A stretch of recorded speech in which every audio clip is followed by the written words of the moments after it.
soon, it won't be long.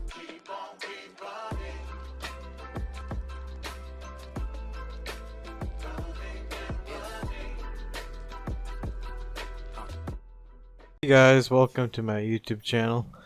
This channel is focused around computer hardware, mainly GPUs, CPUs, and anything really cool.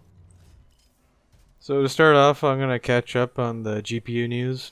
Earlier this month, there was a YouTuber by the name of Adore TV. He leaked out the new Ryzen CPUs, which made the majority of his video. However, by the end of his video, he also showed us the RX 3000 series by AMD. That's right, not the RX 600, the RX 3000 series. After he showed these leaks, a lot of people thought that these were too good to be true. A lot of people are skeptical. So he made a follow-up video to this actually too. However, he focused mainly on the CPUs, and I'll be focusing on the GPUs, which also people thought were too good to be true. As well as be looking into the Navi performance in their APUs, the 3600G and the 3300G namely. I'll also be doing a video next on why I think these leaks are actually accurate, at least for the GPUs. So stay tuned for that. Now, rolling on today's video, let's see the actual GPUs that were leaked by Adore TV. Now, Adore TV seems to have a good source, a reliable source, since the source also gave him a leak for the Ryzen 3000 series. And the leak is very similar to the Reddit leak, which he had before the Reddit leak. Also, a YouTuber named Cortex has a source which has similar GPU to this, and also Hard OCP claims that Adore TV has similar information to them. So all in all, we have at least 3 sources, or 4 actually, that have similar information, and they came up with them independently. So the odds of this are low, but still take it with a grain of salt.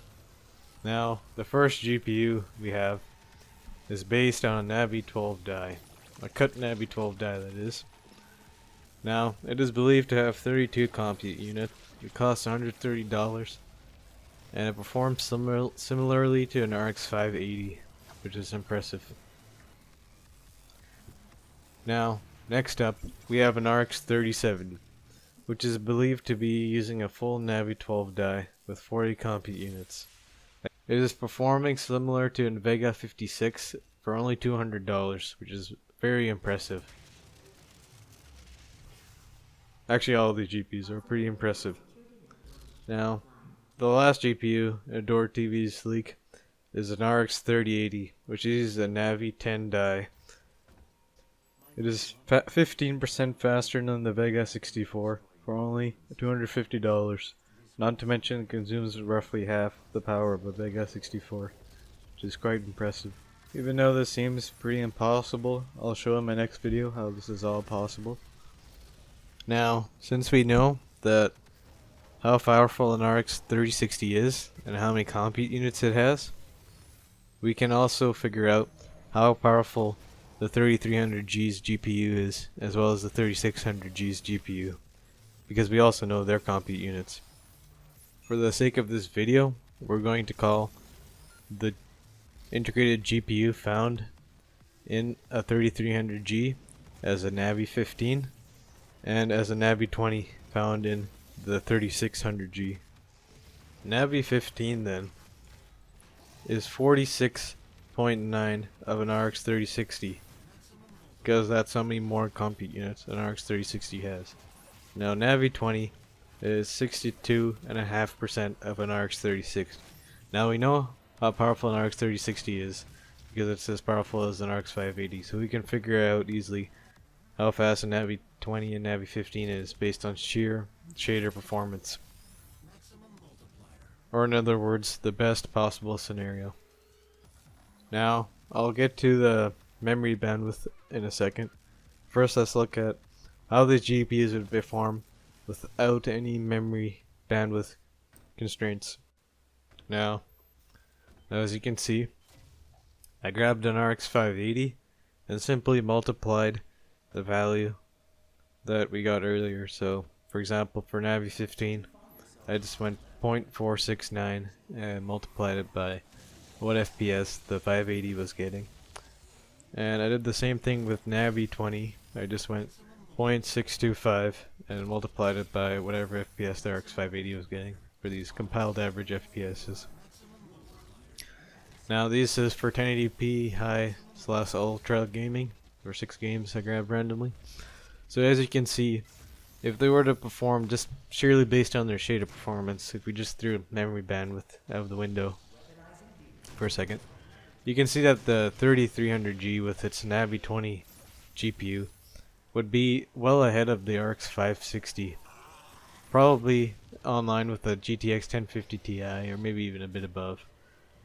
Now the 3300G would be close to an RX 560. You can expect about 37 FPS on high ultra 1080p gaming, and you can turn down FPS and have a 1080p 60 FPS experience on a 3600G's Navi 20 integrated GPU. Now that's if memory bandwidth isn't a concern, which it probably will be. Now I'm gonna pull up the memory bandwidths of these GPUs now. Now the thing is, with these APUs, they share the system memory found in a computer. System memory commonly is DDR4 and DDR3 used in our PCs today.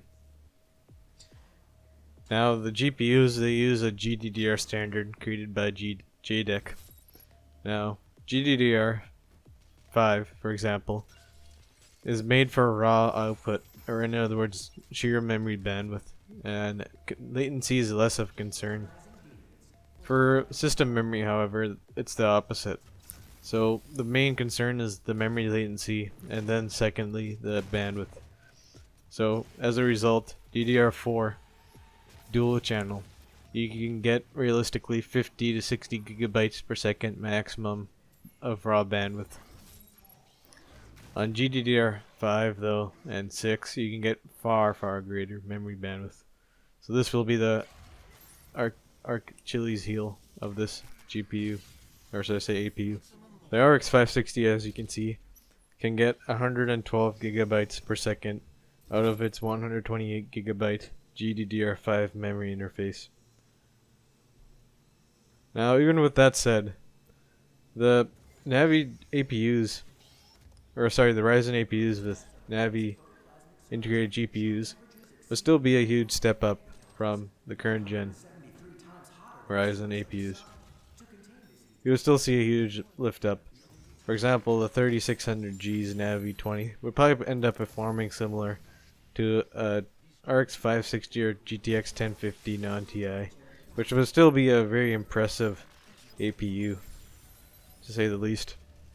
Also, there is a chance that the memory bandwidth limitations could be overcome. You may be wondering how. So, there is a possibility that DDR5 could be the reason why these APUs are coming out so late.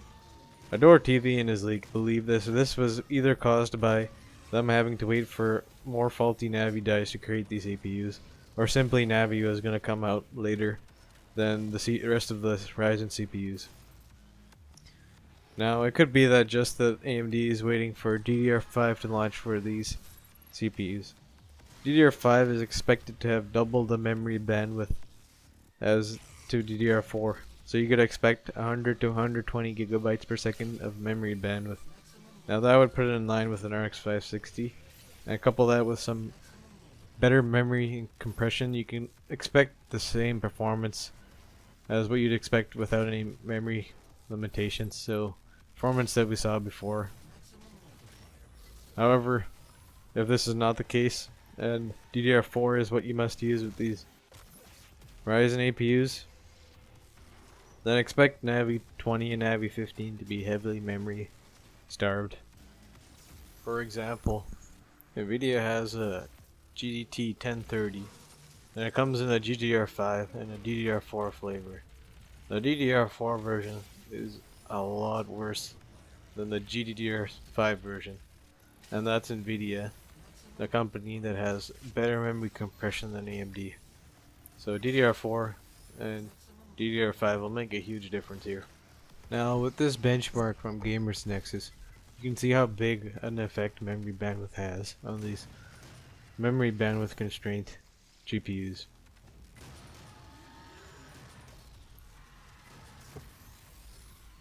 You can see that 2400G with single channel memory, when moved up to dual channel memory, experiences a near 2x increase in performance. This is roughly going from 25 gigabytes per second to 50-ish gigabytes per second of memory bandwidth. Likewise, a GT1030 DDR4 has a 2 times uplift, moving to GDDR5. So in short, if these APUs have access to DDR5, expect a very good performance from these 1050 Ti class performance. Now, if you have to use DDR4 because DDR5 is not out by then, expect some huge memory constraints from these cards. Thanks guys. Like if you liked the video, and please subscribe if you want to help this channel out. Have a good day guys.